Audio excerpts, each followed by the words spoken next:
Bonjour à tous, bienvenue dans ce nouvel épisode de TPV News. On continue aujourd'hui la série de vidéos sur le plan d'agrandissement des Walt Disney Studios. Pour ceux qui découvrent cette série, je vous incite vivement à aller voir les autres vidéos sur les données chiffrées, la séquence d'entrée et Hollywood Boulevard, bref sur l'existant qui risque de rester, et sur les différentes extensions Marvel, la Reine des Neiges et le lac qui va être creusé. Dans cet épisode, on va parler du centre du parc, à savoir une zone qui n'a pas été annoncée en tant que telle lors de la publication du concept art Toy Story Playland. Je rappelle que ce que j'avance n'engage que moi, vu que rien de précis n'a été annoncé officiellement, que certaines idées viennent des sites de fans, j'ai le courage de le dire, que d'autres viennent de mon imagination débordante, que j'essaie de réfléchir à la faisabilité de telle ou telle idée, avant de vous en parler, et qu'en aucun cas je ne prétends être sûr de moi. Là encore, je préfère être honnête. Allez, direction l'univers de Woody, Buzz, Jessie et tant d'autres. Si on prend la vue aérienne, on voit bien les deux bâtiments qui vont s'ajouter. Pour beaucoup, c'est très clair. Ce sont un restaurant et une attraction. Comment ils le savent ? Parce que la forme des bâtiments rappelle des structures comparables qui vont ouvrir sous peu. Oui, juste pour ça. Bon, il y a de grandes chances pour que ça soit vrai, notamment le restaurant. Car cette zone n'en a pas, même plus largement, tout le côté droit, qui finalement ne propose actuellement que le bistrot chez Rémi et quelques caravanes de snacks, fait que l'offre dans ce parc est déséquilibrée. Comme je l'ai déjà dit, si on veut garder les visiteurs et améliorer la capacité, il faut qu'il y ait de quoi rester. Si on doit traverser tout le parc pour trouver un restaurant, ce n'est pas super niveau expérience. Et c'est un peu le reproche que l'on fait à ce parc. L'offre culinaire est pas mal, mais elle est loin et faible. Alors oui, elle va augmenter avec les nouvelles zones, mais sans un restaurant dans ces environs-là, on ne réglera pas, je pense, le problème. Après, pour le type de restaurant, ce devrait être un service au comptoir.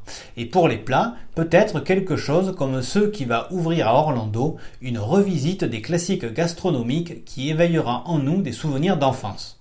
Ou alors des burgers. On va rester en Floride avec le second bâtiment, l'attraction. Il s'agit de Alien Swirling Saucer. Dans ce type d'attraction qui envahit peu à peu les parcs Disney, les visiteurs prennent place dans la remorque d'un véhicule tracté et fixé sur un plateau.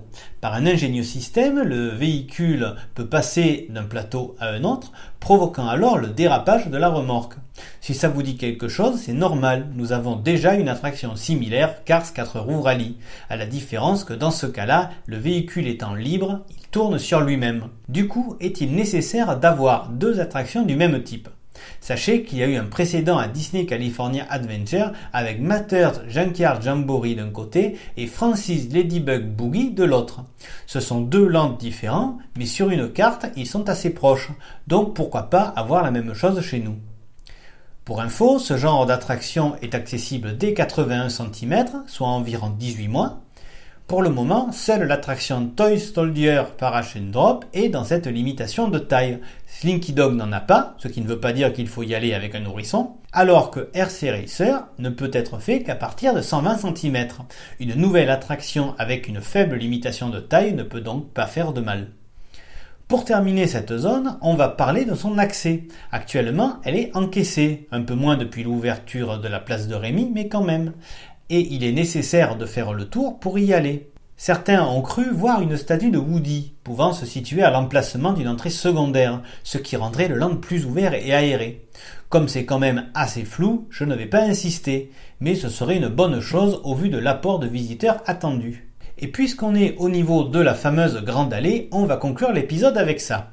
Je vous ai déjà dit que le concept art n'était pas à l'échelle et que l'allée paraissait encore plus longue qu'elle le sera vraiment. J'ai calculé. En me basant sur l'existant, elle ferait environ 300 mètres. Alors, ça se fait bien. C'est à peu près la distance entre Rock and Roller Coaster with Aerosmith et Crush Coaster. Toujours est-il qu'il faudra la garnir, surtout avec la montagne d'Arendelle en fond. On voit des sortes de chalets ou des tentes de bouquinistes, à vous de voir, et des banderoles.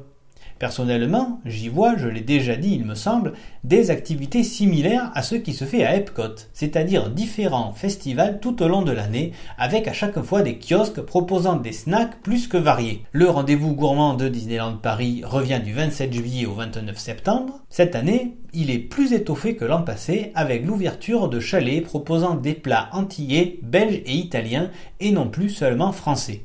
Il peut devenir une inspiration pour le futur. Comme vous l'avez vu, j'ai fait l'impasse sur la zone Star Wars. C'est totalement volontaire, car je ne voulais pas, sous prétexte que l'on sait précisément ce qui va être fait, vous donner de faux espoirs. Certainement, ça sera approchant, mais pour une fois, je vais attendre. Toujours est-il que c'est la fin de cet épisode.